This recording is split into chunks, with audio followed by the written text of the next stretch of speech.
Hello दोस्तों, आज है 22 तारीख और इजराइल और ईरान की ये लड़ाई दूसरे हफ्ते में जा चुकी है और ये दूसरा हफ्ता भी ख़त्म होने वाला है। लेकिन ये लड़ाई थमने का नाम नहीं ले रही है।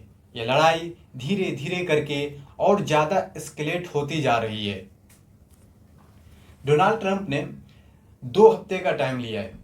मतलब कि वो 2 हफ्ते में ये डिसाइड करना है कि ईरान पर हम एयरफोर्स वाला हमला करेंगे या नहीं करेंगे, या हमारी जो सेना है उसको वहाँ पर भेजना है या नहीं भेजना है।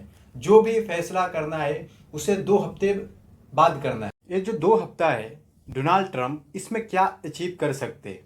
वो या तो ये देखना चाहते हैं कि इजराइल और ईरान दोनों आपस में बमबारी कर रहे हैं, तो ईरान के पास लास्ट में कितना बॉम्ब मिसाइल बच पाता है और उसके बाद खाली मैदान होगा तो हम उस पर अटैक कर सकते हैं। ये एक परसेप्शन हो सकता है। लेकिन अभी तक ईरान ने जो भी इजराइल पर हमला किया है लॉन्ग रेंज की मिसाइल है, अभी जो शॉर्ट रेंजेस की मिसाइल है उसमें से तो एक भी उन्होंने इस्तेमाल ही नहीं किया है। वो शॉर्ट रेंज की मिसाइल तभी काम आएगी जब अगर अमेरिका ईरान पर हमला करता है तो जितने भी ठिकाने हैं मिडल ईस्ट में अमेरिका के, उन सब पर आराम से ईरान हमला कर सकता है और उससे तबाह बर्बाद कर सकता है, जो उसकी शॉर्ट रेंज की मिसाइल है उससे। इजराइल ने कभी एक्सपेक्ट ही नहीं किया था कि ईरान इस तरह से मेरे ऊपर हमला कर सकता है। उन्होंने जो भी उम्मीद लगाई थी कि हम हमला तो करेंगे लेकिन उसका रिस्पॉन्स इतना तगड़ा नहीं आएगा। जो भी रिस्पॉन्स आएगा, हमारे जो आयरन डोम है, एरो 3 है, ये सब उनको इंटरसेप्ट कर लेगा। लेकिन लेकिन असल में हुआ कुछ और ही। बात यह है कि इजराइल को लगता था कि बहुत ही आसानी से जिस तरह से हमने हिजबुल्लाह को कमजोर किया है उसी तरह ईरान को भी दबोच लेंगे, लेकिन वो अब की बार गलत जगह हाथ लगा बैठा है। तो उन्होंने इसका खामियाजा भुगतना ही है। अगर यह लड़ाई लंबा खिंचता है तो ईरान उसमें सरवाइव कर पाएगा, ये तो है, अगर अमेरिका इसमें इंटरफेयर उस तरीके से नहीं करता है जिस तरह से इजराइल चाहता है। इजराइल का जो माइंड है वो इस तरह से है कि ईरान को ख़त्म कर दिया जाए, ईरान का रिजीम चेंज कर दिया जाए। लेकिन रिजीम चेंज करने से भी वहाँ कुछ होने वाला है नहीं, क्योंकि वहाँ के जो ब्लड में ही इजराइल के प्रति इतना गुस्सा है, इतनी नफरत है कि कोई भी रिजीम आए इजराइल के हक में वो हो ही नहीं सकता। इजराइल के लोगों ने कभी भी इतनी बर्बादी नहीं देखी थी जितनी ईरान ने उनको दिखाया है। उनको दिखाया है कि तुम्हारे पास ही सिर्फ मिसाइल और बॉम्ब नहीं है, ये हमारे पास भी है और हम आपके अंदर भी आएंगे और तबाह करके निकलेंगे।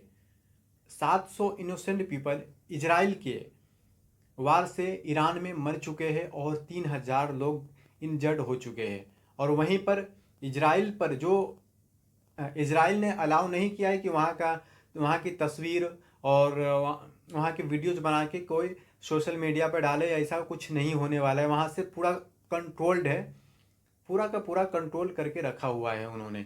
तो वहाँ से न्यूज आना पॉसिबल नहीं है, थोड़ी बहुत ही आ पाती है जिससे पता चलता है कि वहाँ बहुत भारी नुकसान हुआ है। लेकिन वो छुपा रहे हैं, कितना छुपा पाएंगे ये वक्त आने पर पता चल ही जाएगा। और डोनाल्ड ट्रंप का जो एक सो कॉल्ड अनकंडीशनल सरेंडर जैसा था वो पूरी तरह से निस्तो नाबूद हो चुका है। वो खुद इस बात को भूल जाएंगे, वो क्या बोलते नहीं बोलते उस पर वो ज़्यादा एक्शन नहीं ले पाते हैं कि आज जो बोल रहे हैं कल वो उसके लिए वो मतलब नहीं रहता, उसके लिए पास्ट हो जाता है, फिर वो फ्यूचर के बारे में ही सोचता रहता है। इजराइल ने 2 जगह इस्फान और नतांज 2 न्यूक्लियर प्लांट है, वहाँ पर उन्होंने डैमेज किया है और काफ़ी डैमेज हुआ है। वहाँ पर जो बहुत बड़ा न्यूक्लियर प्लांट है फोर्दो में, वहाँ पर इजराइल कुछ नहीं कर पा रहा क्योंकि वो ज़मीन के बहुत ही नीचे है। तो उसके लिए उनको अमेरिका की ज़रूरत पड़ रही है। लेकिन अमेरिका 2 हफ्ते के लिए अभी बैक हो गए। पता नहीं वो क्या करेंगे नहीं करेंगे, क्योंकि ट्रंप जो भी करते हैं उससे खुद नहीं पता रहता है कि वो क्या करेंगे। वो कभी भी कुछ भी बोल जाते हैं लेकिन उस पर वो अमल नहीं कर पाते। यूरोपियन लीडर्स के साथ ईरान के फॉरेन मिनिस्टर और ईरान की बातचीत चल रही है। डील जो भी होगा दोनों के हिसाब से ही होगा। जो भी इजराइल का ऑब्जेक्टिव था वो किसी भी हाल में वो अचीव नहीं कर सकता और यह फैक्ट है। और ये पागल इंसान नेतन्याहू को